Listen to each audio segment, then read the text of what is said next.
Доброе утро. Good morning and welcome to our conference, Russian Money Markets, sponsored by RIA International. I'm Gregory White. I'm head of the Wall Street Journal and Dow Jones Bureau here in Moscow. We have a pretty exciting group of speakers today, so without further ado, I suggest we should get started. We're going to have a brief introduction by the speakers, and then this will be followed by the discussion of the items on our agenda. Shall we start from the opposite side of the scene? Martin Gilman, professor at the Higher School of Economics, former IMF res rep in Russia. He has huge experience working here in 1990s. He found himself in a variety of financial situations. He's an expert in debt issues and financial flows issues. Next to him we have Evgeny Yasin. Quite frankly, I don't think that he requires any introduction at all. He's academic leader of the Higher School of Economics, and the list of his former positions is long enough, so I would refrain from naming those positions. Ekaterina Trofimova, first vice president of Gazprom Bank, Anatoly Aksakov, head of the Association of Regional Banks of Russia. To the right, I have Roman Gorinov from RTS, not-for-profit partnership, that's the way it is supposed to be called, and Maxim Filimonov from RIA Novosti. I suggest he would say a few words. Good morning, colleagues. On behalf of the organizers, as the Deputy Editor-in-Chief, I'd like to welcome you at this event. This is the fourth event, and it is the second time that we deliberate together with Prime and Dow Jones, the world giant in the financial sector. Those conferences always proved extremely fruitful and interesting and exciting in terms of discussions. I think we will have a lot on our plate to discuss today too, because 2012 has been heavily influenced by euro area crisis, and since EU is our major trading and commercial partner, we followed the developments there fairly closely, and I think we will be able to address this issue as well as many domestic issues. Despite oil prices hovering at a pretty high level, and despite a fairly stable fiscal situation,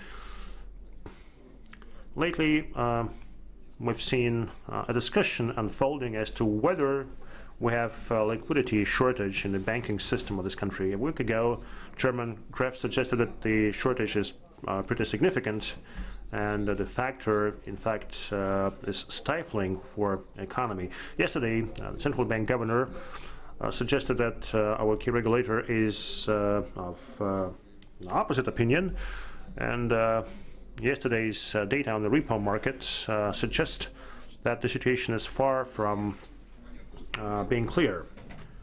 It is truly controversial, and indeed our economy is facing a number of global challenges, such as overall weakness of the institutions that we have that prevents us from moving ahead with dramatic economic reforms. This in turn triggers slack growth. We see various discussions among political parties and groupings, which sometimes results in some repercussions in our world of economy.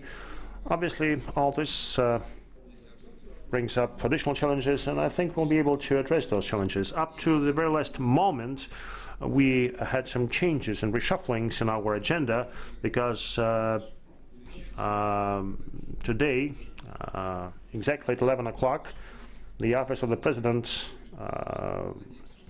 is having a meeting, and some of our speakers are supposed to attend the meeting. Perhaps they will join us later in the day.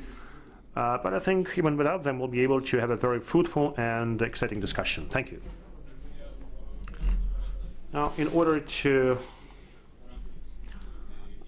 set the framework for our discussion and to address global and Russian economic situation, where the crisis has become a fact of life. May I ask Professor Yasin to say a few words as to what's his take on the current situation? Well, I have a pretty special attitude to the situation. I'm not a finance person. I look at the situation in the real economy.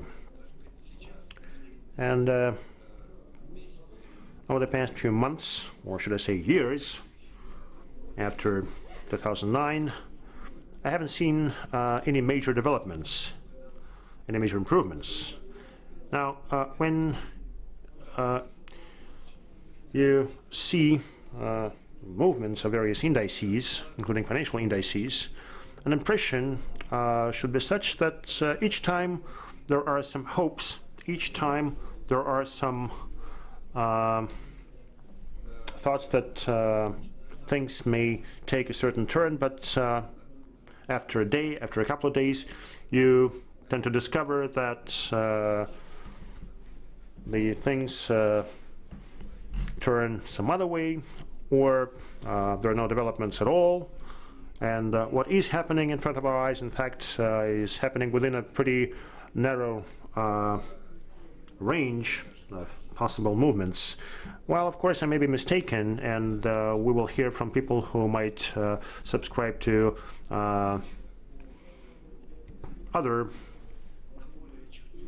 points of view, but I'd rather react to larger scale fluctuations, and we haven't seen any of those, so I don't think we should be concerned. Now, under the current circumstances, despite the many Russian problems and challenges, we still have some positive developments, something that differs us from developed and even developing economies. Such economies continue to develop. Growth rates went somewhat down, and the situation there is far from being favorite.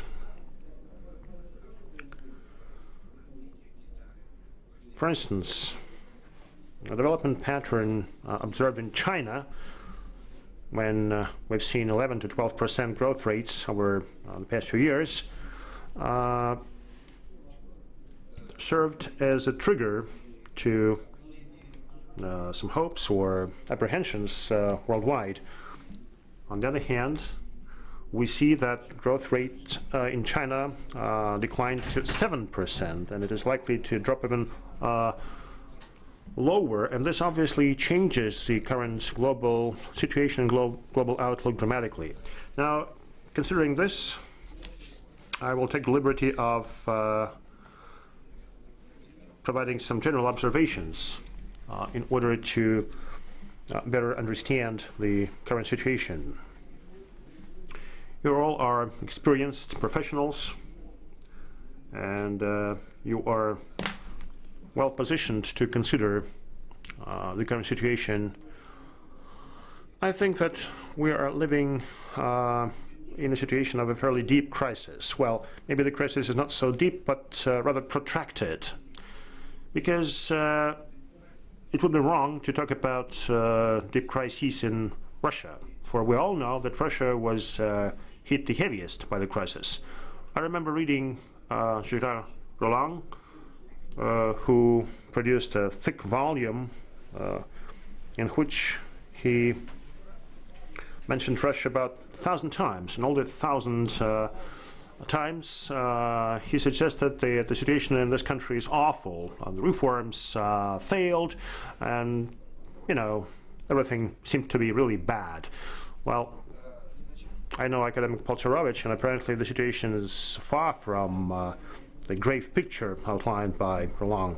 I think that the situation is such that we have entered a period of protracted global crisis, which is caused by the change of the development stage. The industrial development stage that helped to sustain high growth rates in global economy for 300 years is over.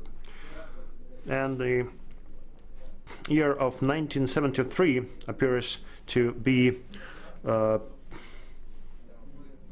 threshold year. That's when oil prices went up, and that's when we realized that commodities would become more expensive. In fact, inexpensive commodities proved to be a major factor supporting high pace of economic development at the industrial stage.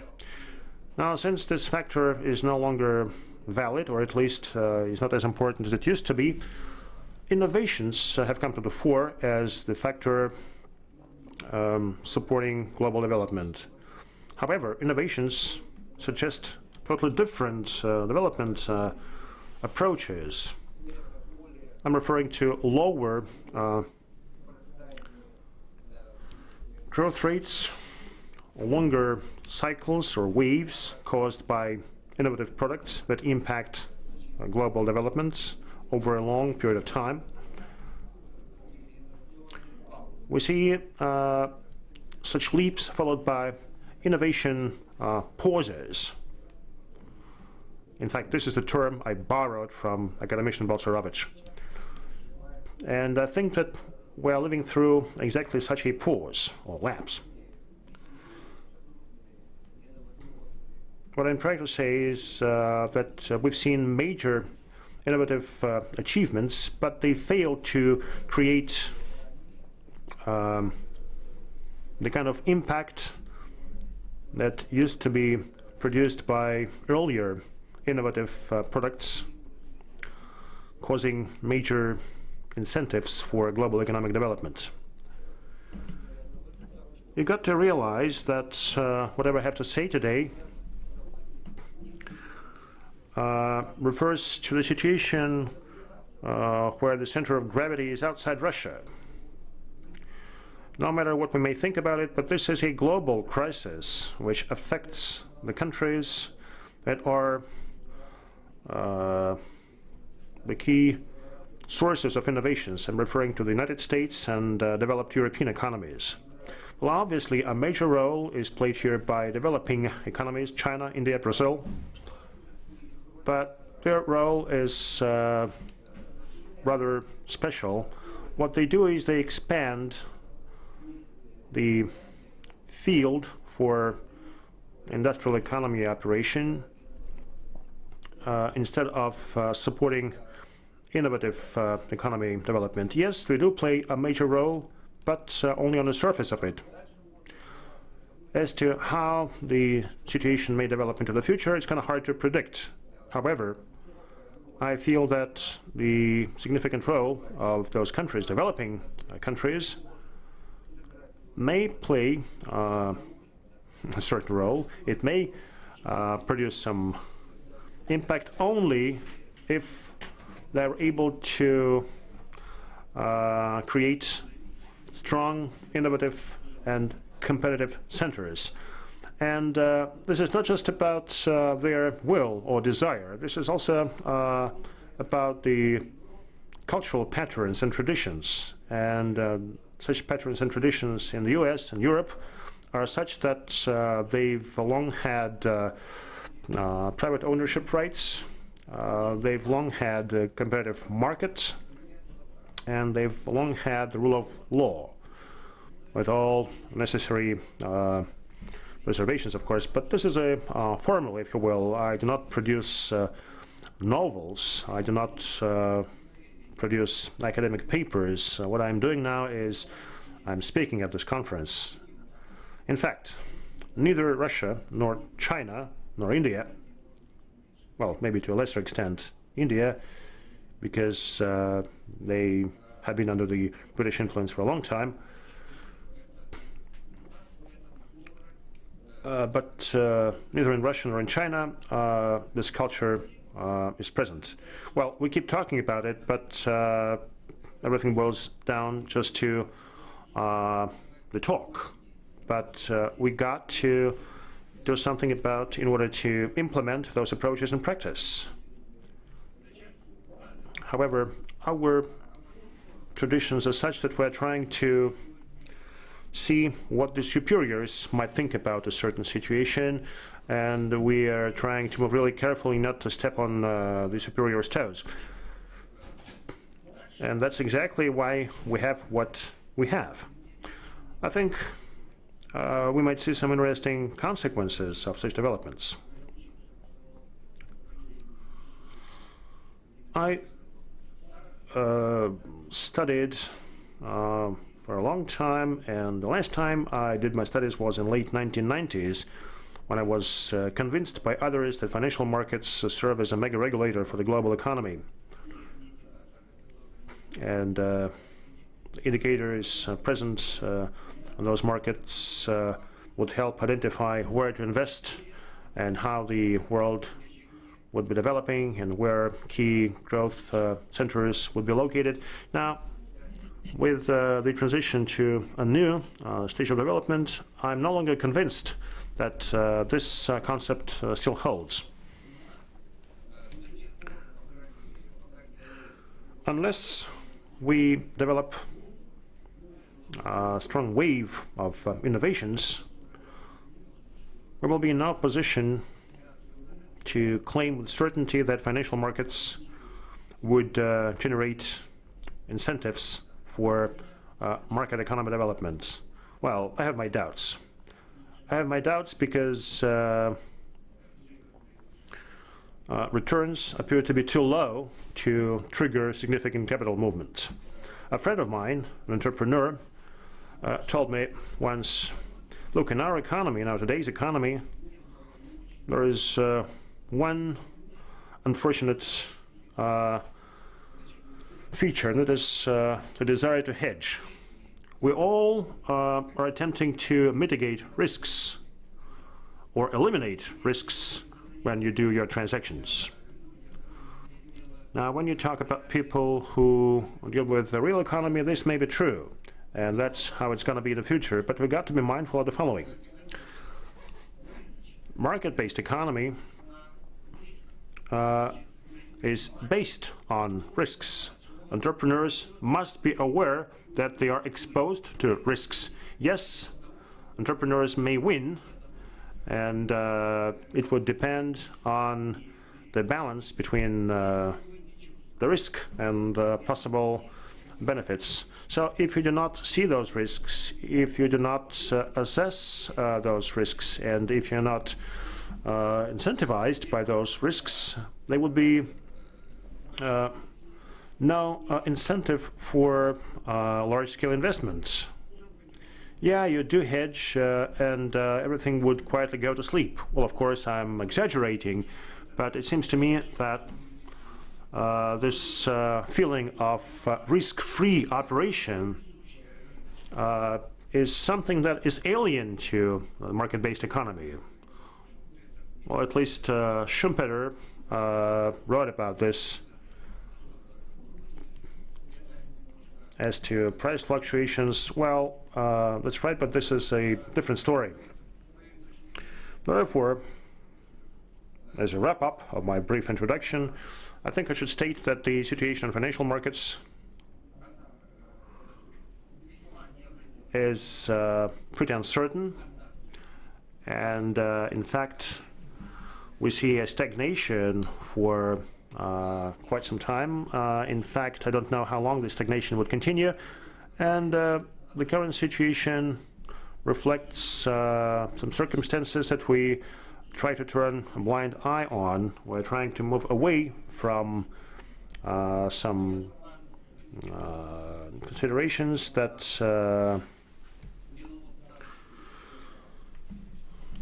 demand our attention. During a business breakfast in February this year, Nurel Rubini was asked, do you think it would be necessary to maintain liquidity on the markets? Do you think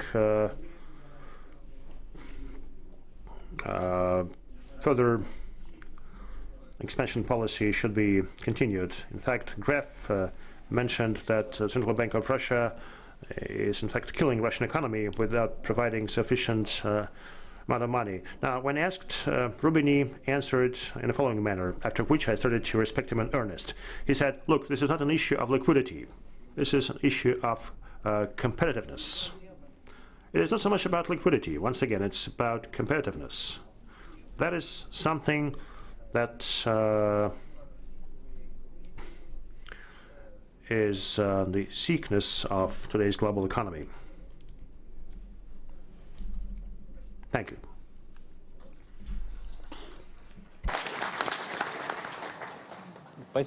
Thanks a lot.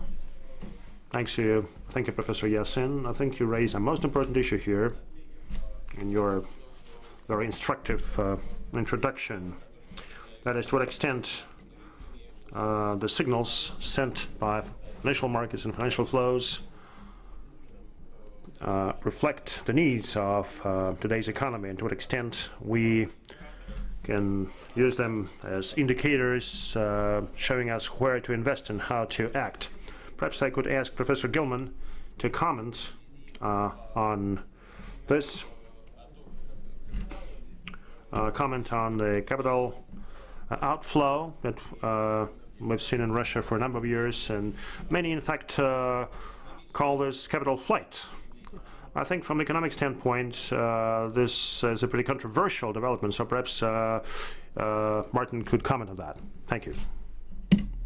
Okay, thank you, and I'm glad to be here this morning. Professor Yassin painted a rather sobering picture, I have to admit, of the general situation in the global economy and, I guess, stagnation in Russia to some extent. Against that framework, I'm tempted to say that stagnation is maybe not such a bad thing. Compared to, everything's relative, right? So Russia, if things are just kind of plodding along, growth rate 3 to 4%, inflation not coming down very rapidly, the ruble relatively stable, makes you think that the budget's still in surplus, makes you think that relative to some other countries and groups of countries in the world, in fact, Russia is doing relatively well in a terrible global conjuncture. So that perhaps one can take some solace from the fact that the situation in Russia is not as bad as, say, in some of the countries of Eastern Europe, in some of the countries to the south or east of here. But one figure that would be troubling and certainly seems to preoccupy both the Russian media and the foreign media is the question of capital flight. I was just reading an article in the Financial Times yesterday talking about the massive hemorrhaging of capital out of Russia. And this relates back to the question that Professor Yassin was concluding with about the efficiency of markets, the competitiveness of Russian financial markets in a globalized economy. And I'd just like to make the point that whereas many of the articles, particularly in the foreign press, attribute this capital flight, as they call it, to political uncertainty. That was the context of the article in the Financial Times yesterday, that the capital flight is a consequence of political uncertainty in Russia. And I don't claim to be, by any means, a political expert, but it does seem to me that it's important to get the facts straight, and then we can try to assess what it means. Russia, in the first 9 months of the year, in the first 3 quarters, ran a current account surplus of about $75 billion, okay? Which means that Russia is probably on track, depending on how oil prices do during the last quarter of the year, Russia's probably on track for a current account surplus of about $90 billion this year. Okay? It's just a balance of payments identity that if the current account is in surplus, normally there's a capital outflow on the capital account because the balance of payments has to balance at the end. Now, you can balance it in different ways, and I'm not going to give a course in economics here, but just to say that when countries actually have a surplus on their current account and, let's say, surplus on their capital account, then they have problems, okay? They have problems because they either have to let the exchange rate appreciate enormously on the foreign exchange market, which was the kind of pressure that Brazil was under, or you have a situation where if you're fixing the exchange rate or you're trying to manage the exchange rate, which the Central Bank of Russia claims that they're not doing anymore, then you accumulate massive amounts of reserves, which is what's happened in China. Okay. So that having large capital inflows with a current account surplus is a very mixed blessing for macroeconomic management. You could say to some extent that the private sector in Russia, and I would mention the public sector, are in a sense doing the money management a favor by putting capital offshore. What do I mean there? I mean simply that if you've got this massive current account surplus and the counterpart of it, let's say the $75 billion in the first 9 months, okay? The counterpart of that in the first 9 months, according to central bank numbers, in terms of capital outflow was about $60 billion, okay? So it meant that roughly 15 billion net stayed in Russia of the 75 billion surplus on the current account in the first 9 months of the year. If it hadn't been for that outflow of money, which is by the press being called capital flight, but it's normal capital outflow, if that didn't happen, then macroeconomic management would have been severely compromised because you would have had either a severe expansion of money to try to keep the ruble from appreciating too quickly, and would have probably stoked inflation more than it had been because of harvest concerns and some monetary management issues that I won't go into right now, or it would have required letting the ruble appreciate very strongly. So, as I'm saying, the outflow of capital should not be seen as entirely negative. But what are the reasons for the negative outflow of capital? I'm not convinced that it was really so-called political uncertainty as attributed to some experts quoted by the Financial Times yesterday and in other articles. It seems to me that for the very reason that Professor Yasin mentioned, that there are inefficiencies in the Russian banking sector. There may be a reluctance for some Russian banks and financial institutions to recognize it, but we all know that large Russian corporates do much of their banking activity offshore. Why? Because it's more efficient. They get a better service at a lower cost by doing their banking offshore.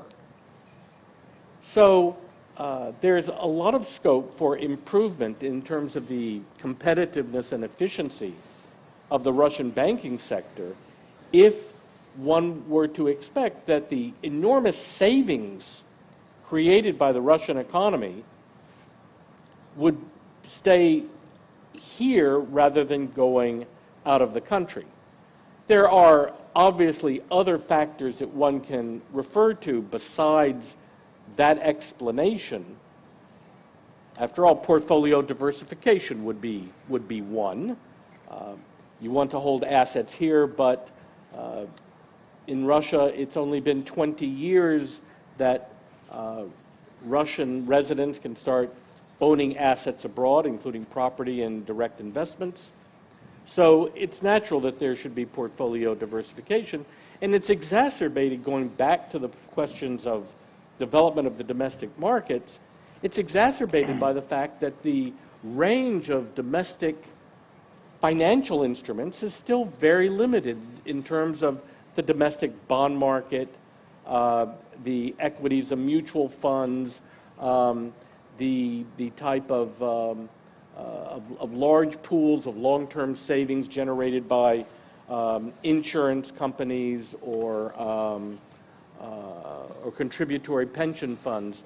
So there's, if the desire and goal is to develop the domestic financial market so that more Russian savings stay in the country, then while not to dismiss the political argument that may be affecting at the margin whether capital stays here or not, I think that one should not allow that to divert the discussion from the point that increasing the efficiency and competitiveness of domestic financial institutions is imperative. Maybe I'll leave it at that, Greg. Спасибо, профессор Гилман. Хотел бы отдельно спасибо сказать за то, что... Professor Gilman, thank you very much for your comments. I would like to mention in particular that you referred to our main competitors, Financial Times.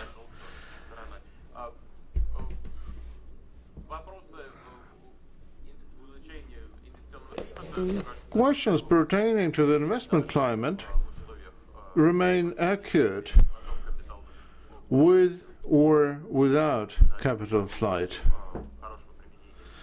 And whether the capital flight is caused by considerations of efficiency. Now, I would like you, Irina, to elaborate on the comments made before you. Thank you indeed. Could you demonstrate my slides, please? Yes, we have been talking about the crisis for so long that people are now habitually talking about various aspects of the crisis, even in childcare centers. However, the crisis is not a situation when we simply sit idle and wait for the end of the world. It is a situation which brings about the sordid memories of those who have lived through the crisis of '98 or 2008. The situation now is very different. Of course, we need to work hard in order to deal and cope with the crisis. We understand that various players in the market are facing different challenges at a time of the crisis, and I do believe that competitiveness is a matter of survival for individual businesses and for whole countries. Talking about attractiveness of targets for investment, we normally talk about foreign investment, we are talking about high technologies. However, I would like us to revisit some basic values, some fundamental ground of reinvestment of domestic surplus, and perhaps restoration or preservance of investment infrastructure. Of course, high-tech and nanotech are very important. However, if you do not have enough vehicles or roads to take you to your office, so you can't reasonably talk about any high technologies. Well, there are some bottlenecks here. And I believe that some of the drawbacks of international assessment of the current Russian situation are related to infrastructure, networking infrastructures, and according to the World Bank's Doing Business, we rank the last out of 184. We all know about the goal set to us to to rank 20th out of the whole list. Well, I don't think this is a feasible task. Well, you can see that there are some other statistics like power supplies and ease of power connections, and you can see that our rank is deplorable here. You can see that getting connected to a power grid is more expensive in Russia than elsewhere in Europe. I'm talking so much about infrastructure because my bank, Gazprom Bank, is facing these challenges nearly every time we are considering an application from a customer. Nearly 20% of our credit portfolio are made up of investment credits. I believe that this ratio can go up to 30+%. These investment projects are crucial for many poultry farms, for schools, for everything. No matter what we're doing, we get back to the fundamental issues of infrastructure deficiencies. When it comes to power grids, you can see on my slides that investment in the energy sector has been growing at a faster pace than elsewhere. You can see that there's been a cap placed on the growth of energy rates.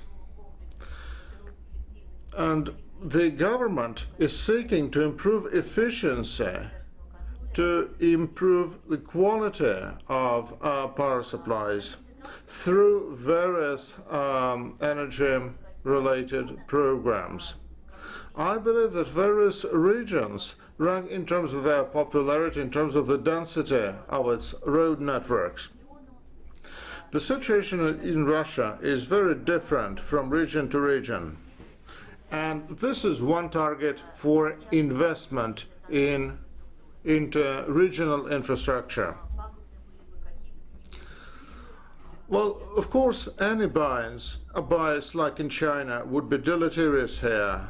And I believe we need to make our decisions based on pure market considerations. In China, they often build roads to nowhere. We need to avoid this. We need to be more rational in our infrastructure development decisions.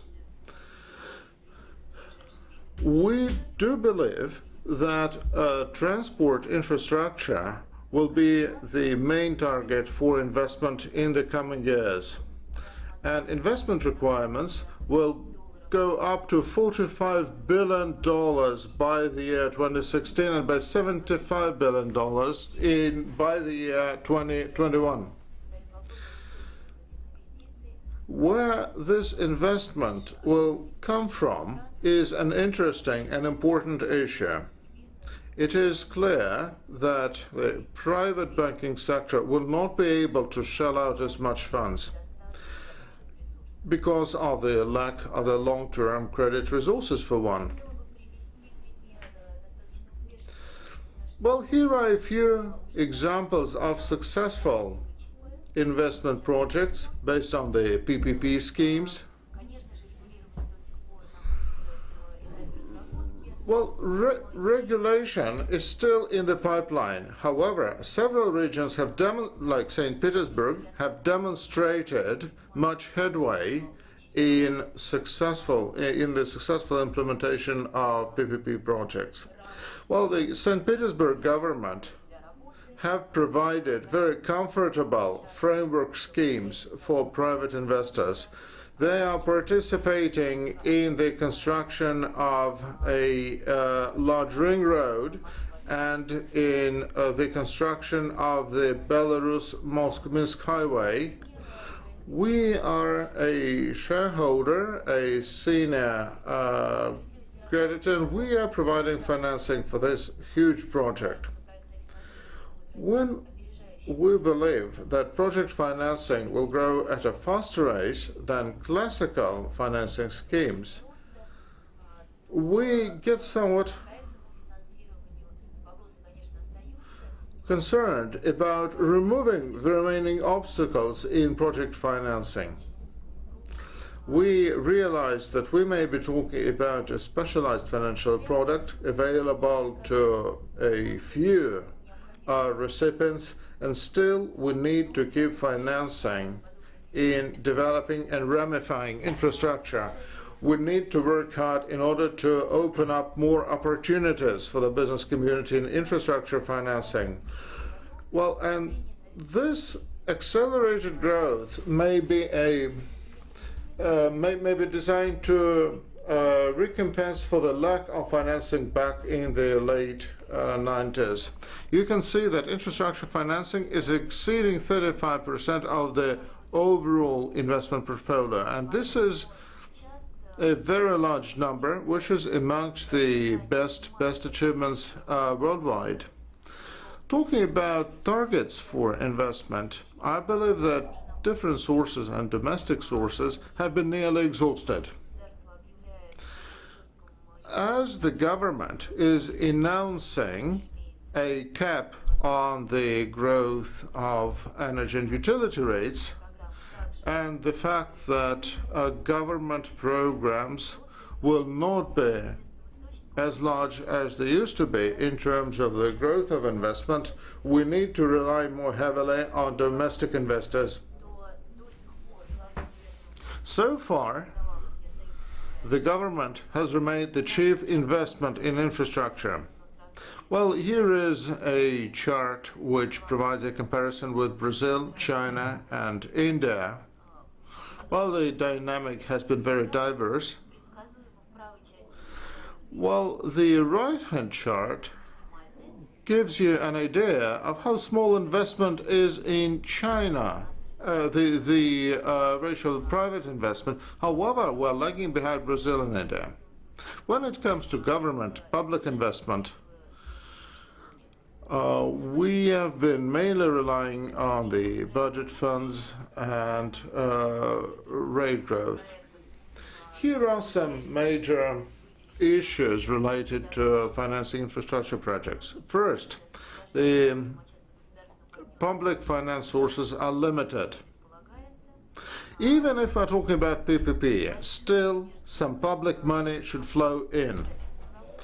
We are looking very closely at what the legislature is doing about improving the overall investment environment. We believe that new legislation and new bylaws will be adopted to facilitate this. We are looking very closely at how the market is evolving. Let me make a comment on that. We're talking about the liquidity as a tool of both supporting the banking operations and availability of financing, especially when it comes to the so-called long money. We have been talking about common delusions for so long, and I believe we have just been told about some of the delusions and stereotypes related to the capital flight. Let me talk about some stereotypes associated with the sources of the long money. Well, public money is normally the source of long-term financing. The money coming from insurance companies, the pension fund, the asset management companies. Well, this is the segment which has been underemployed, and I believe we should rely more on them in order to obtain long-term financing. Others, rates and excise duties. Please don't place hopes on them. The public budget, the share of the budget will be going down. I believe that its potential is limited.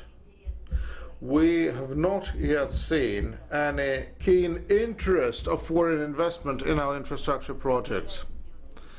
We can see some interest in project implementation. We can see some interest in concessions, in construction. And in Gazprom Bank, we have one project related to energy efficiency, and I believe there is a lot to be done there.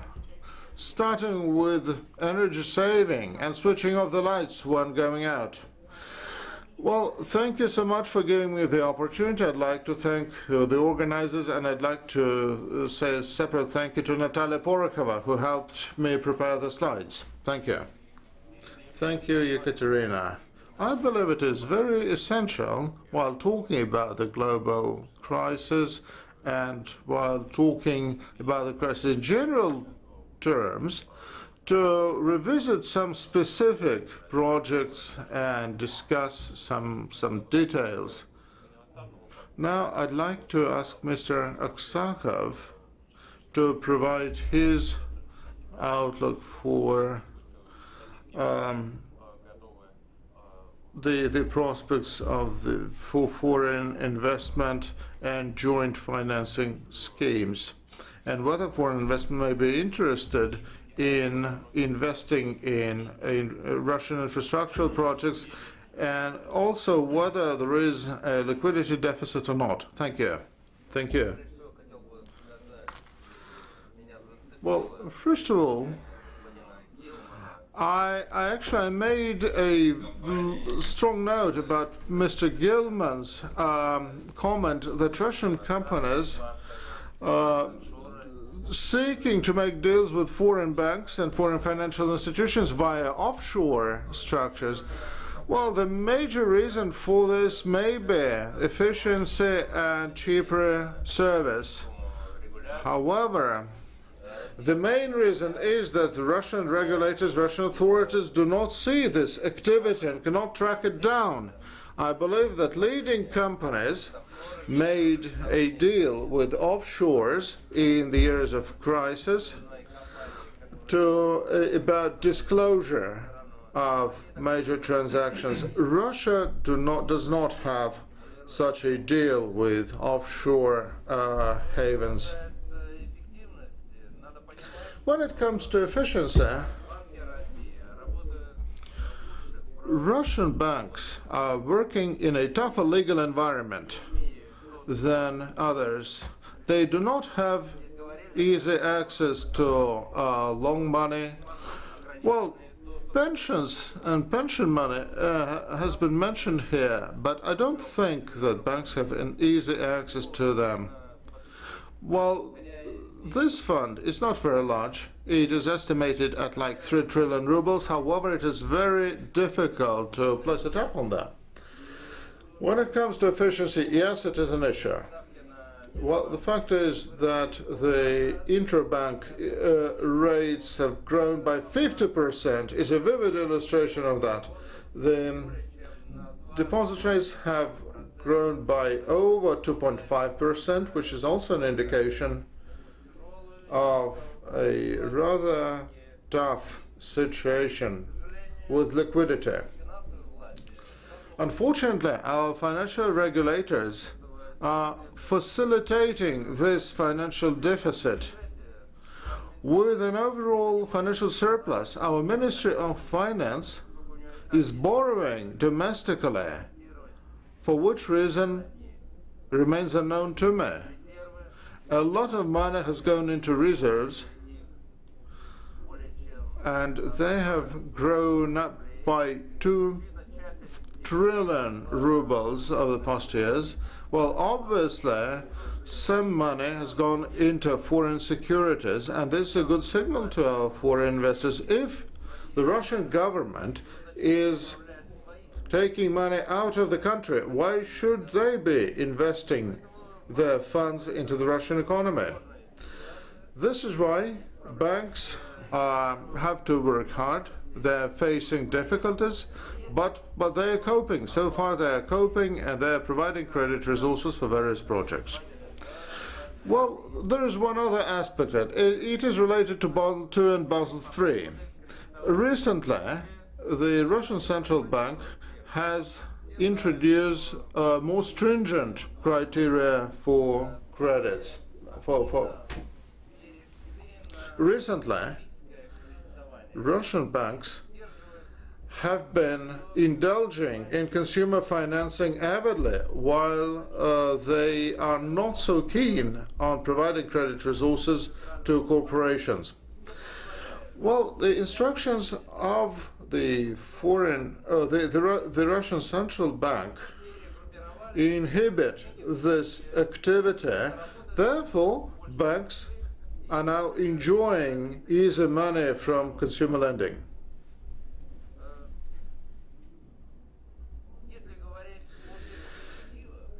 Speaking about what is going to happen, I believe that the central bank needs to readjust its policy. It needs to provide greater refinancing terms. Well, let us remember this. Earlier this year and last year, the European Central Bank placed over 1 trillion euros in European banks. And the Federal Reserve System in the United States are buying out 10-year bonds from US banks. I believe that the Russian Central Bank needs to readjust its policy and review legislation so that the central bank could provide more resources for a longer period of time, will provide refinancing for a longer term.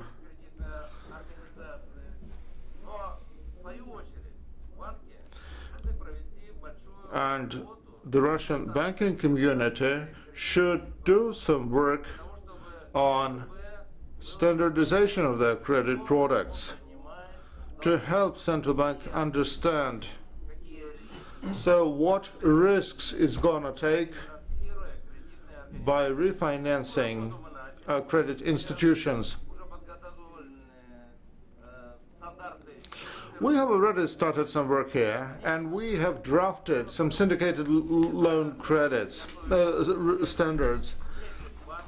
Well, this is a draft document that has been prepared with the help of the BNP Paribas and Rosbank and Sberbank and others. So I do hope that the central bank will accept these standards and will use such products as a security while providing refinancing. At the same time, we have started drafting standards for small business financing. We do need to adopt new legislation, in particular to adopt a new law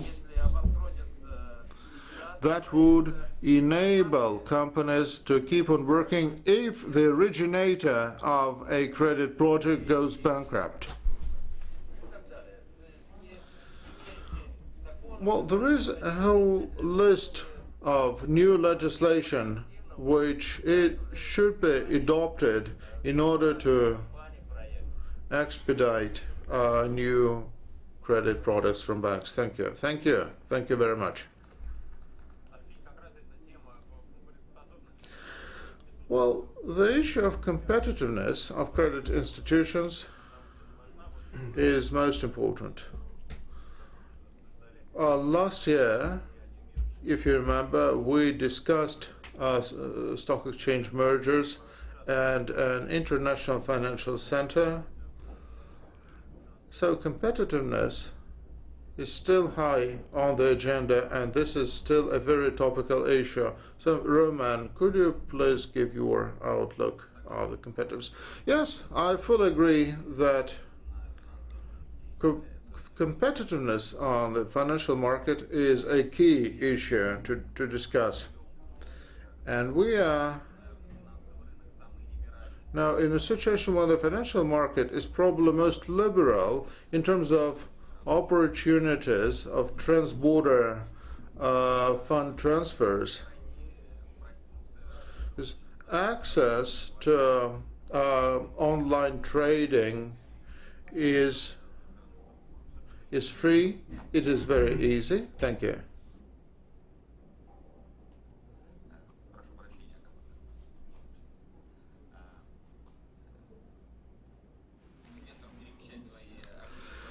Investors don't find it difficult to transfer their funds from one country to another, and in this situation, financial markets need to think hard about how to improve their efficiency.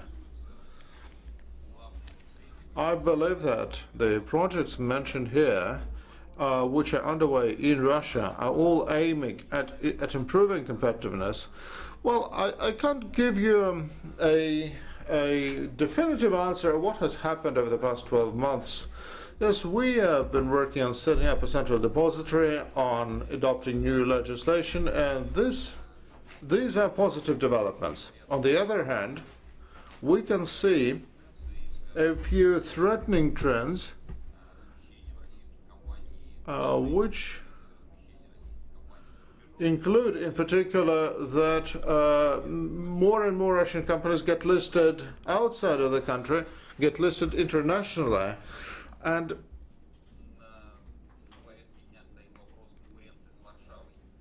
so we are now competing with Warsaw more than we are competing against London. I know that a lot of Russian issuers are considering the Warsaw exchange as a very lucrative place for getting listed, more lucrative than London. Whereas we can see many serious IPOs in Moscow. When it comes to long-term investment, and when it comes to promoting domestic investment and long-term domestic investment, we also need to achieve this in conjunction with a pension system reform. I believe that some of the plans to overhaul the pension system is really frightful. On the one hand, we're all talking about the need for long-term investment. On the other hand, we are trying to decimate long-term investors. So I believe it is essential for the government to identify its true priorities and decide what is more important for the long-term development of the whole country. When it comes to money market, when it comes to current liquidity, well, my perspective is that what we have been observing over recent years, when we are observing the repo market, we can see that more and more market players are moving towards direct deals with the central bank rather than brokerage operations, and this means that the confidence on the market is low. We should have drawn some lessons from the crisis of 2008. I'm afraid we have not so far. The institutional framework has not changed. So if there is another spiral of the crisis, or if there's another serious plunge on the market, the liquidity situation may get really serious. I'm placing high hopes on the project that the Moscow exchange promised, the launch of the repo transaction with a central counterpart, so that counterparty risks are mitigated on the money market, and so that there is a fully fledged repo market is created in the country. This is something that would bolster market confidence, and this is something that would improve our confidence in the future developments, provided there are some bad developments on the market. I'm placing high hopes on the repository, of the new repository, which is hopefully in the pipeline, and I believe that new disclosure requirements will facilitate market operations, will help improve confidence on the market, will improve the transparency of the market, and reduce transaction risks. Well, these are some tactical moves that would help us improve the situation on the market. I further believe that Russia looks very contradictory in the eyes of international investors. There is some strong demand for Russian bonds internationally, on the one hand, and this actually is a good development. However, on the other hand, the connection of Euroclear and Clearstream is causing some concerns.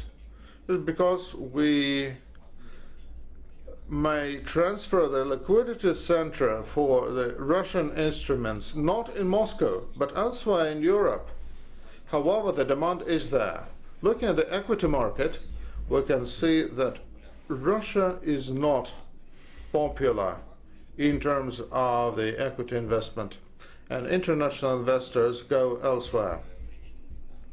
Well, the reasons for this are many, and one of the reasons is that the Russian market hinges very heavily on the oil prices, and so some investors believe that it would be more reasonable to invest in oil rather than in the Russian market. So I guess the key issue here is changing the structure of the Russian market and appearance of corporate stories in order to increase investment appeal. So that investment goes not only into energy companies but elsewhere. Thank you. Well, thank you very much. Let us get back to more global issues. Perhaps I can ask Professor Yasin. Now, given the protracted crisis in the West and worldwide, to what extent do you think the development model that was used as the model for the world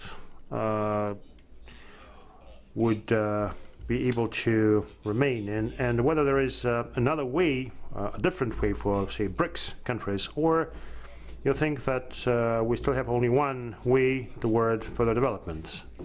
Well, I don't think we've seen any major changes so far. We would have known about those if they happened, but this feeling of stagnation continues.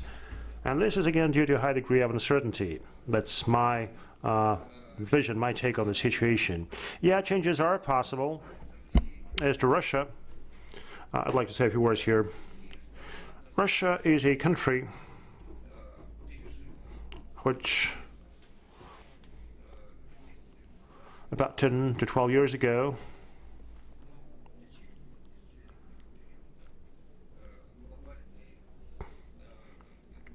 experienced major, dramatic economic transformations. In fact, now we're living in a different country. On the one hand, it's a negative development because this brought us back. On the other hand, this is a situation where we have new opportunities. Well, everybody seems to be locked on this downside. However, very few see that we still have new opportunities. Only those foreign investors who come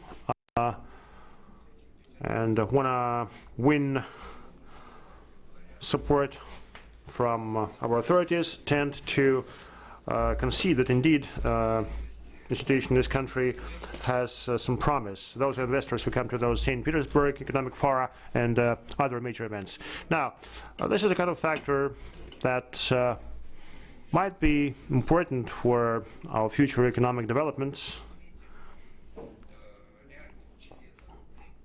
making this country a true BRIC member. But this factor is underused.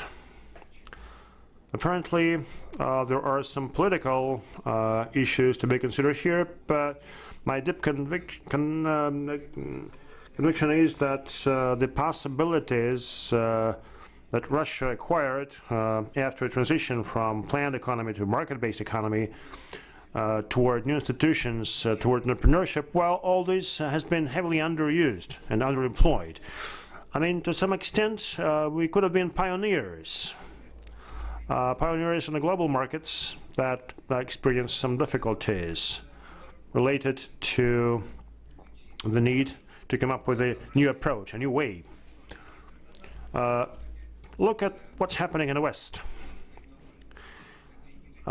We see major negative developments there. We see debt crisis in the United States, we observe a crisis in Europe due to heterogeneity of the EU and the challenges in agreeing upon common interests. Take China, for instance. China has reached the limits of its catching up growth. I read an article by Hu Jintao, published in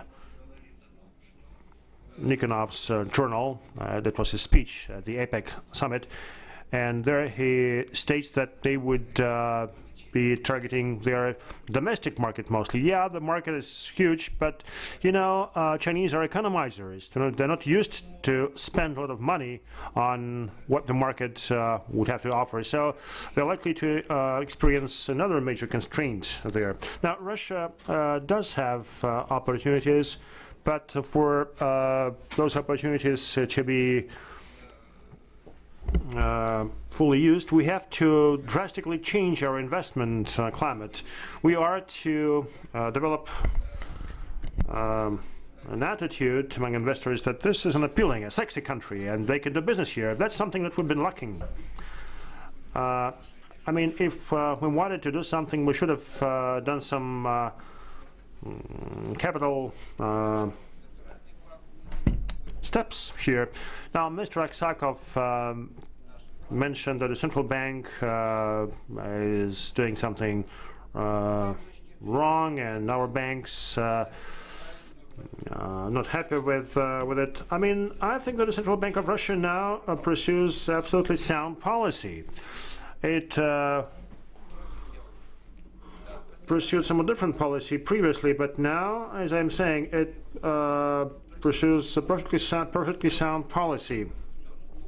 Now, Troika Dialogue published the data for the recent couple of years, and we can see that the Central Bank of Russia have been following this policy for at least 2 years. And this is a kind of policy that is followed by countries who tend to produce as much as are able to earn. Now, money supply is going up. Inflation stays on the same level without any changes. Now, those fat years we've been through are the years lost for future economic development of this country. We failed to come up with an engine to sustain our growth. This is something we might have done during those fat years. We might have produced something more useful for this country. So I do not have this feeling of this country being mature enough to pursue this path. We have to make do with what we have. You know, I have this kind of weird idea. I think we should promote the production of transgender products. Nikonov never mentions this in his article. He publishes Putin's articles and Hu Jintao's articles, but not articles on this controversial issue. But yet we see that, at least that's what he claims, that opportunities for Russia are not with oil but with grain. Now, if you're able to produce grain, if you compete with other countries, you have some future opportunities. But mind you, we have tremendous areas, the largest areas in the world that could be used for arable land for grain production. However, in this country we have not a single seed center that could produce genetically modified seeds. We have our apprehensions. We look at the population, at how people might react. But look, this is business. Americans, Canadians, Australians, they somehow addressed this challenge. They placed their bet on such products. And I'm sorry, Martin, especially, they are so outrageously candid now that they suggest that we should buy their wheat. But look, that's something we have in this country. It's about where would be able to succeed, where would be able to outpace our competition. We're talking about a new type of economy of a country that participates in this innovative race. If we fail, our people would live only 1/3 of what people in the top league live. Well, I only mentioned this issue, but I have a whole list of issues we could work on. But just try to come to a bank and ask a loan to support such a project. Do you think I could do that? Yeah, you can try at least. All right, fine. The same goes for aircraft manufacturing, aircraft maintenance, energy sector.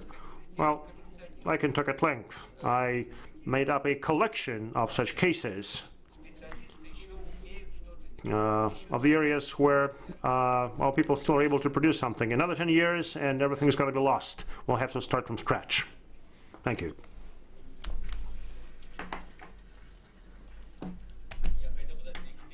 Perhaps I could ask Katerina, as representative of the major bank, to respond. To what extent large banks are ready and willing to embrace such projects, some unorthodox projects in such unexpected sectors. So what's going to happen if people come up with such applications? Well, I'd rather not give an answer to such a general question. Indeed, otherwise you wouldn't be a banker. Now, look, we're obviously open to such projects. We realize that the crisis we're talking about is not the financial sector crisis, as it is always presented. It is not even a public debt crisis. This is, in fact, a real economic crisis. We do not produce as much as we consume. That's tend to mount. It doesn't really matter where those debts are located, but we live better than we deserve. Let me put it this way. So for banks, it is crucial, for banks as socially oriented institutions, it is crucial to find such new growth centers or growth points. It's not just about a fancy idea. This is about our survival. This is about our profitability, and this is where we find it really hard. Now, responding to your question about a development model. Look, model is a relative thing. Historians tend to describe those models. But I think Russia and the world as a whole have experienced major tectonic changes. We see that the US dollar and US economy hegemony is almost over. And we all remember what happened at the height of the crisis. The G8 or G7 immediately turned into G20. It's not just about China. We realize that the role of the US economy and the US dollar is likely to decline, but it won't happen overnight. If you recall the situation with pound sterling, I mean, it took them 20 to 25 years to gradually defeat the pound sterling. Nothing is stable. Let me give you another example. A lot of mindsets tend to come tumbling down, and let's take China. We have an image of China as industrial appendix. But if you pay attention, many businesses start to move their manufacturing facilities outside China. And it's not just about the policy pursued by, say, the United States.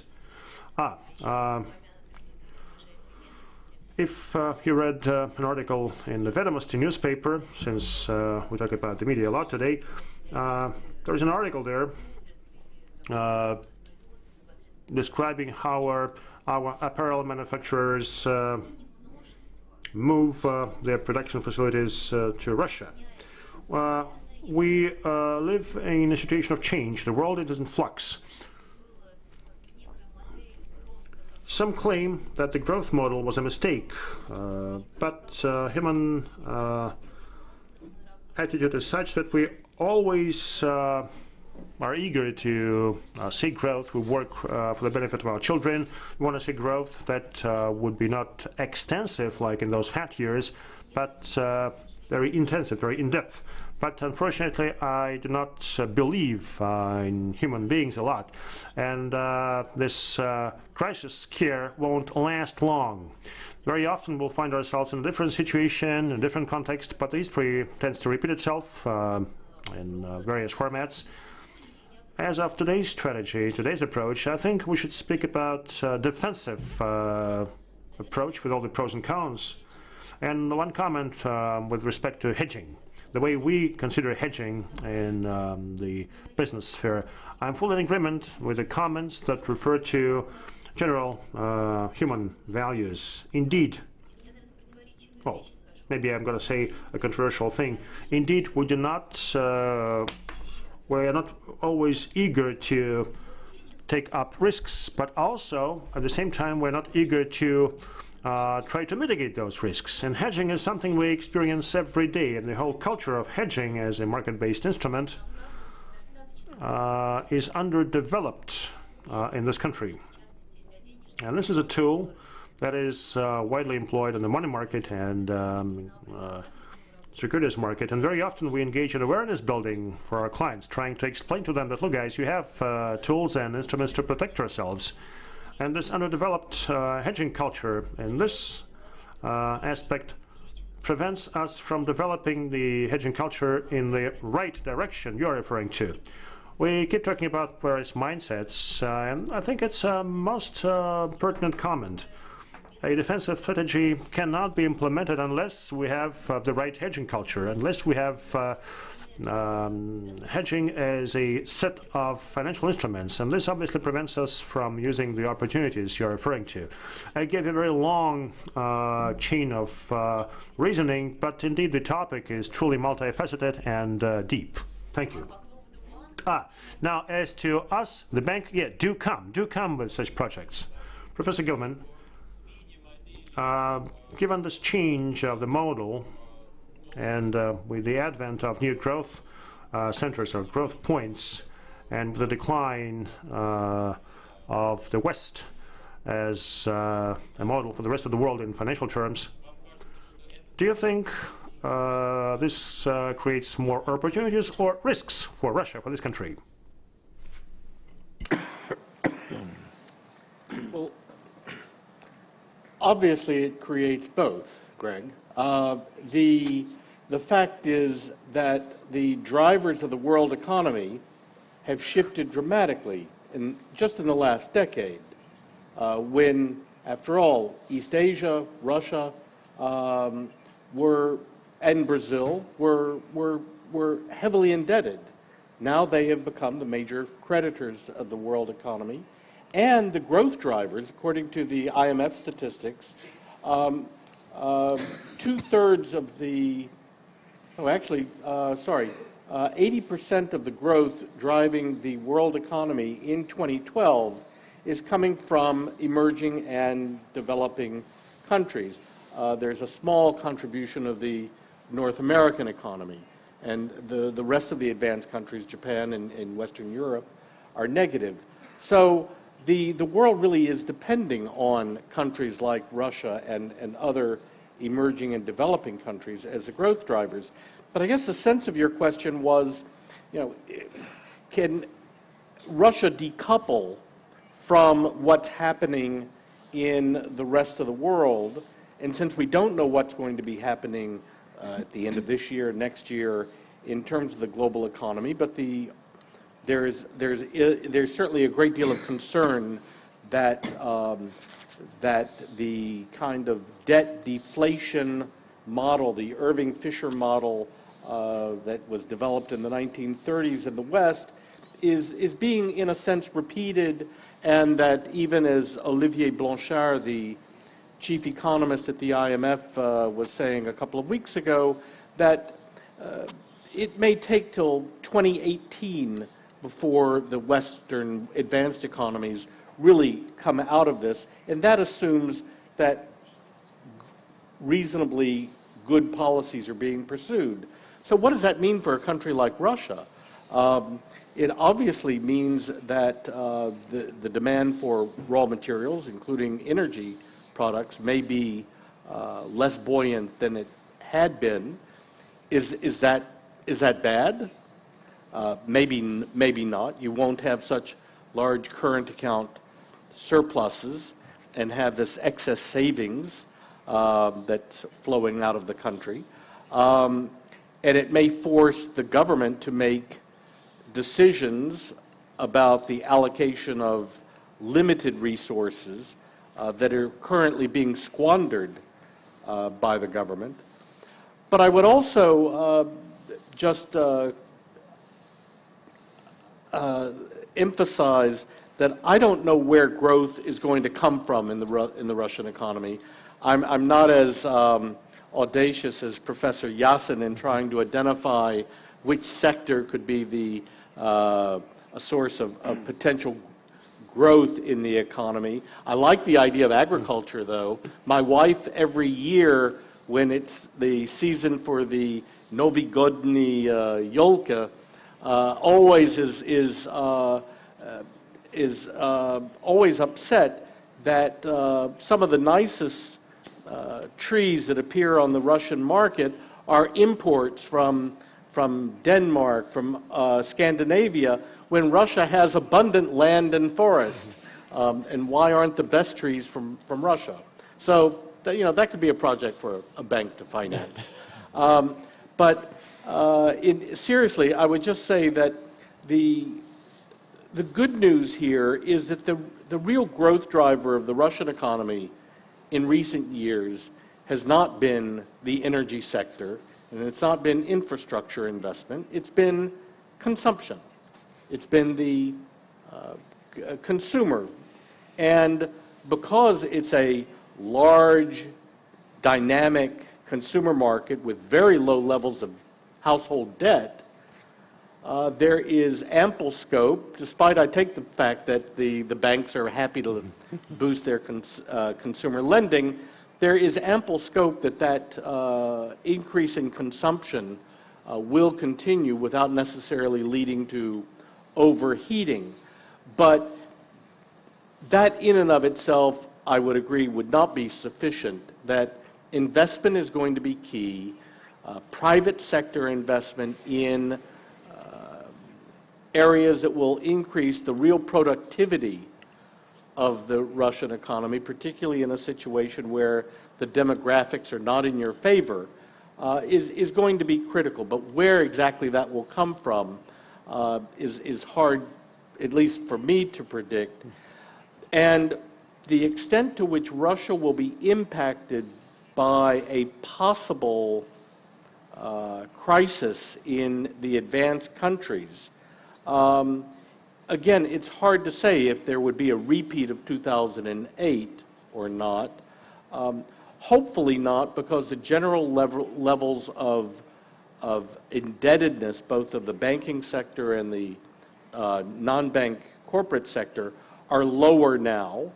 And the government has certainly been very cautious I agree that its policy of, despite running a budget surplus, in going to the market and buying foreign securities to build up its reserves in case there's a crisis is hard to understand unless the government is really very worried about having sufficient cushion should a crisis occur. So, yes, Russia will be adversely affected in the short term. My hope would be, if it does come to that, though, that it will be like 1998 or 2008. That is, that if Russia does suffer the impact of the external effects of the world economy on the Russian financial sector, that it will be short. It may be sharp, but it will be short. The recovery will be very fast because the government knows what to do. The central bank knows how to act. They can operate a much more flexible exchange rate than they were operating in late 2008. And so they can try to insulate the impact and keep it limited. What I don't think Russia faces is the kind of problems that we're seeing in Japan or in West European countries or in the United States, which is a prolonged period of economic decline, relatively speaking, provided that the policy framework is addressed, as Professor Yasin was saying. Спасибо. Господин Аксаков, я хотел вернуться к теме вот. Mr. Aksakov, I'd like to get back to the issue about finding those growth points and those fir tree farms that might spring up across Russia. I wonder if your banks would be able to and ready to embrace such attempt to find new growth rates. Now, the law on banks and banking stipulates that the key objective of a credit institution is profit making. If a project is profitable, the bank will be happy to finance the project, whether it's an infrastructure project or trade project or innovations project. Of course, the banks should be encouraged to do such projects, but the government also plays a role. Municipalities play a role by providing guarantees. So I think here we could help support investment projects by SMEs through SME Support Bank. This bank exists, however, it is undercapitalized. The bank provides the money to regional banks under 1/2 of the refinancing rates. Regional banks have their own margins, fairly low margins, and they lend to support investment projects. Up to recently, entrepreneurs were supposed to present a patent, and once the patent's been presented, entrepreneurs could obtain a 3 to 5 year credit. Now, if we were to capitalize the SME Support Bank more, if we provided about 100 million rubles there, and SMEs would be in a position to get significant loans for sufficient maturity. But again, lending institutions are profit-making. If they see that a project is attractive, they would be happy to finance it. Now, obviously, there is an instruction from the central bank requiring pledge and so on. Otherwise, the loan would be very expensive, where the banks are supposed to come up with some reserves, because such investments are considered to be risky by the central bank. Now, if we have legislation that might help reduce the risks for such projects, then we're going to see an increase in the lending volumes for such projects. If the government goes into infrastructure, roads, airports, seaports, housing, another promising area, which I think might help encourage lending, including mortgage lending. If the government puts earnest attention to this. But unfortunately, the draft budget for the next year reduces the amount of resources allocated to housing construction. But private business is unlikely to get into the sector when he sees that the government is not very keen to do the same. Now, this kind of PPP and development of a legislative framework for project financing, that's something which is crucial. The banks would be ready to lend if there is some risk sharing. Maybe the government would be able to expose itself to some 20% of risks. If this is the case, the banks would be more willing to support such projects. So there is a whole mix of measures and steps that might help promote lending to enterprises and other projects. Roman, let us talk about risks. Not banks, but other financial institutions, Russia, for instance, national markets, to what extent they would be ready to expose themselves to such risky projects? Is your approach similar to the one used by Western and Oriental investors, or there is a difference? I would certainly agree with Ekaterina, who said that hedging in Russia is totally underdeveloped. True, this is one of the fundamental issues we're facing. Lately, commodity markets have grown very volatile. And all these stories about cheap money in America and commodity investment as a protective tool have resulted in a situation where commodity markets have turned into financial markets. Therefore, risks on these markets have gone up sharply. And this is fraught with extra costs for corporations. So we need efficient hedging tools, hedging instruments, in order to improve corporate operation of the market. Even in Russia, export operations are not a normal instrument that many others have been using avidly. I believe that everybody in the street knows the exchange rate of the US dollars. Everybody has an opinion of what's going to happen to the dollar to ruble rate in the coming months.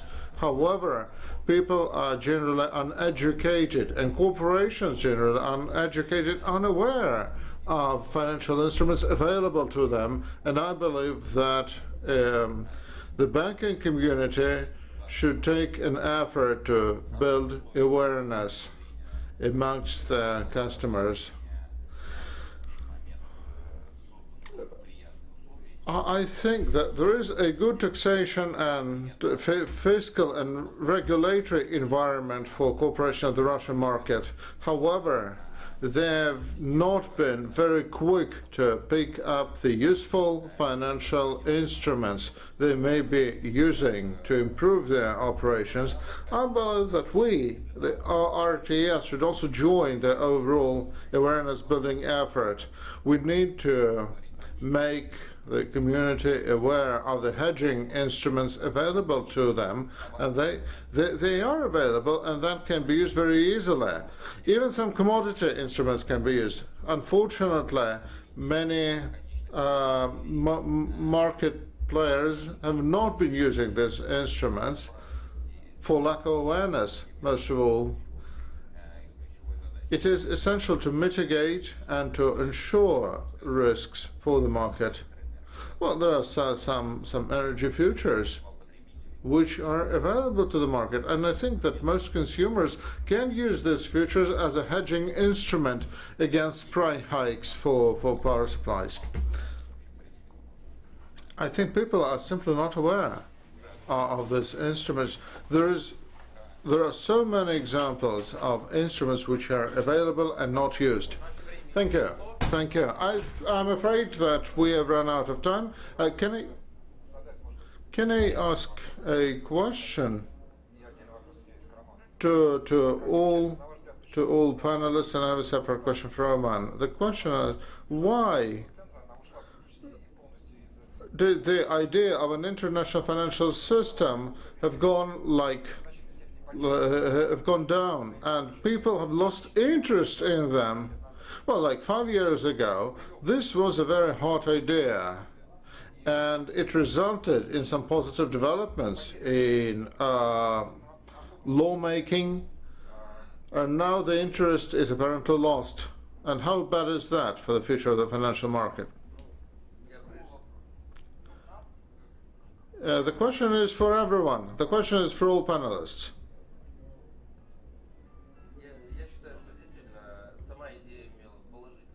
Yes, I think the idea was good at a time.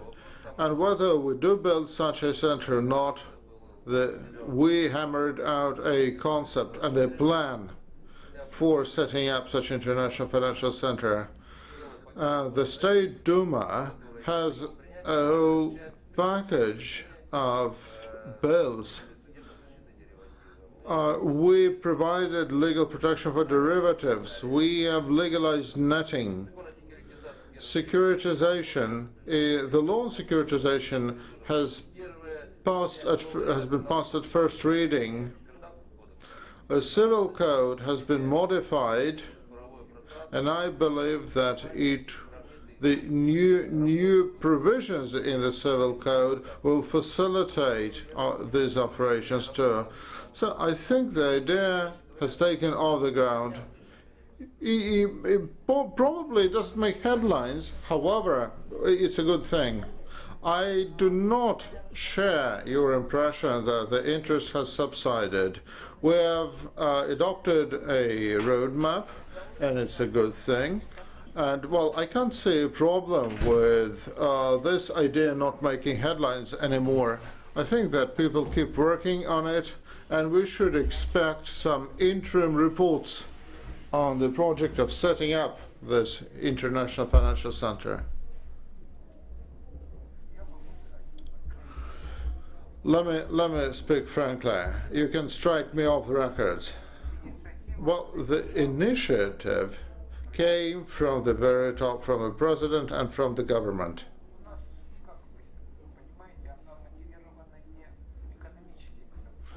Well, I don't think that this idea had some economic considerations. It was driven by political considerations, and therefore some people may not be very interested in joining this project. Yes, people understand that if the initiative was announced, they need to respond and support it. However, when the first impulse goes, well, nothing happens. Everybody realized why China did that. Well, there are so many international investors who joined the effort. The Chinese market is like 1 billion Chinese people, and of course this is a market to fight for, no matter what government it is ruled by. I'm afraid that Russia doesn't cause so much enthusiasm with the financial community. From the very beginning, I believe that this topic will not remain very hot and interesting to many after a short while. I can't see a lot of economics underlying this project. I'm sorry for my comment.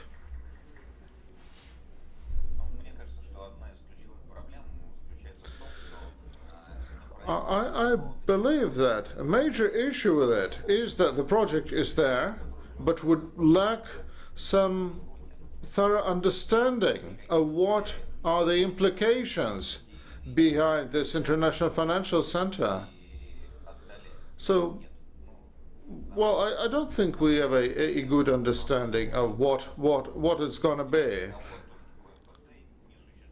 And I think that we need to throw in some content to this idea.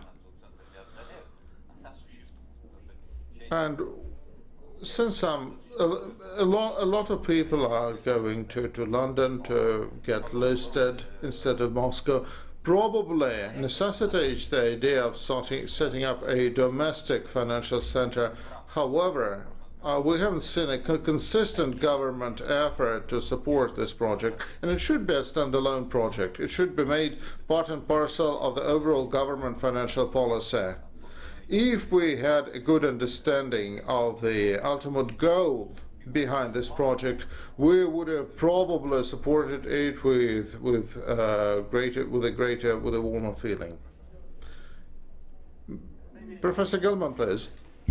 I would just like to subscribe to that view that the real heart of the problem is that you can't have an international financial center until you have a national financial market which operates competitively and efficiently to intermediate savings and investment. I mean, Russia is an economy that is a net saver, and the savings is going out of the country. The question is, again, why don't Russian firms, Russian residents want to interact their financial business onshore? And until this market is developed for residents, you can't really pretend that you're going to become an international financial center. Thank you very much. И еще один вопрос к вам, Роман. And one more question to you, Roman. 2 years ago, you were the CEO of one of the two major Russian exchanges. Last year, you were the CEO of a single major Russian exchange. Now you had a non-profit partnership. So how can you visualize this trend? Are we going to see two exchanges again, and you will be the CEO of one of them? No, it doesn't. Now, the non-profit partnership of an RTS is dramatically different from the RTS of 2 years ago.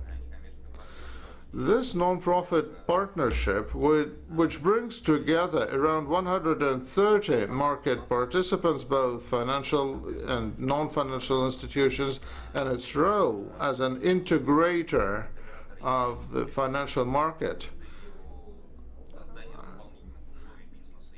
which seeks to promote this business for professional participants, is based on our understanding that professional market participants are the core of this whole market. Now that the market dynamic is not very optimistic, both in terms of volumes and market situation, we need to get focused on introducing new services and new instruments, on promoting hedging instruments amongst the investor community or amongst individual investors. So this is the major function, the major role we're playing, and it is so much different from what it used to be 2 years ago. So you're not going to be an exchange. We are going to be an integrator that will support positive market developments. We are supporting the Moscow Energy Exchange, the St. Petersburg Exchange. We are investing in the Moscow Exchange. We're interested on bolstering our ties with market participants and infrastructure organizations. Thank you. Thank you.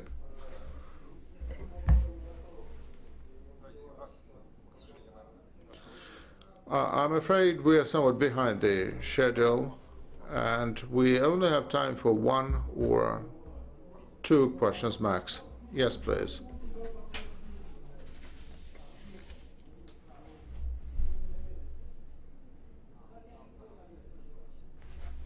I'm Julius. I'm a private investor. I have a question to Mr. Yasin.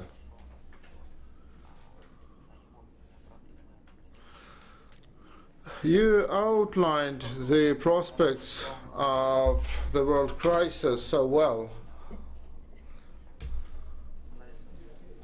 and I would like to hear your opinion about the possible reasons for such a protracted crisis in Russia and the rest of the world. and whether our confession, our creed, is the reason for such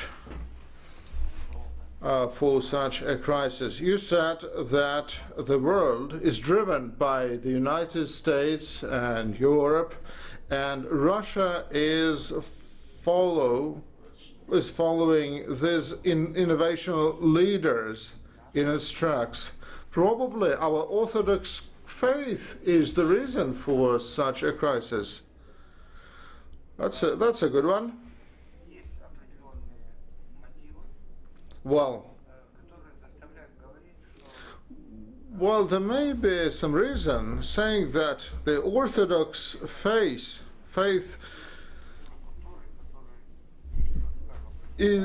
is not the encapsulation of the Russian culture.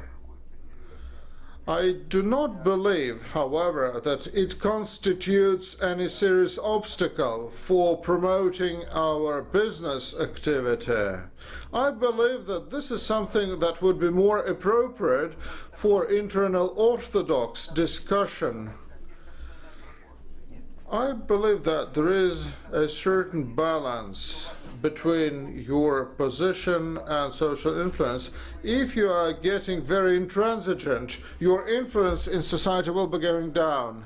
If you are more flexible and open, your influence in society will be going up. Well, that's the most I can say on the topic.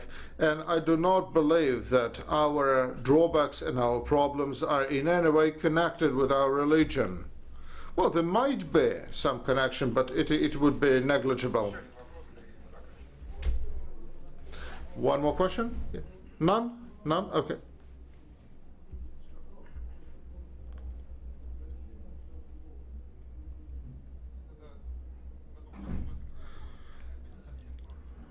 I would venture to follow up on this topic.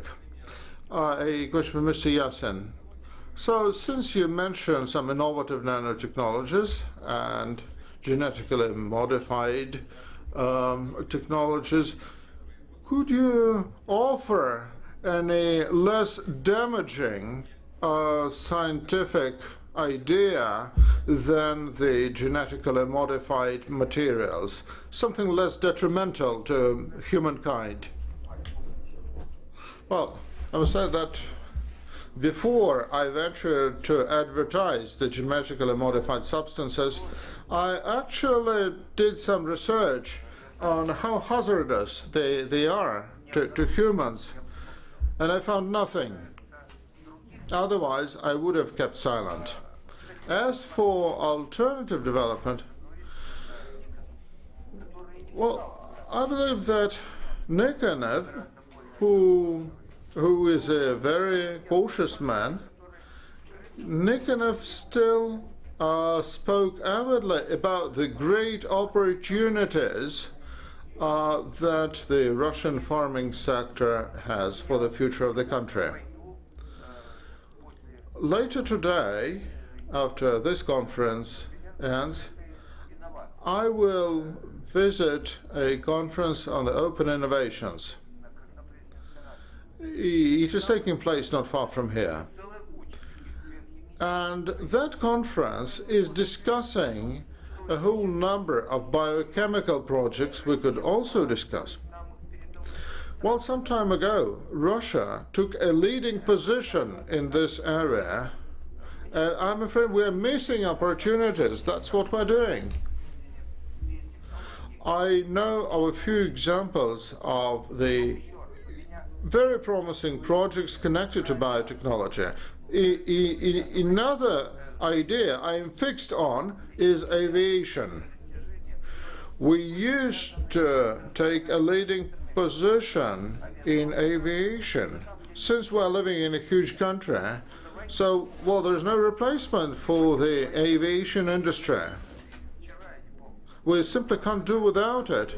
However, the other day I heard a proposal coming from Canadians to sell their Bombardier to us. Well, why don't we take a closer look at avionics, at aircraft engineering, at some other interesting and promising projects?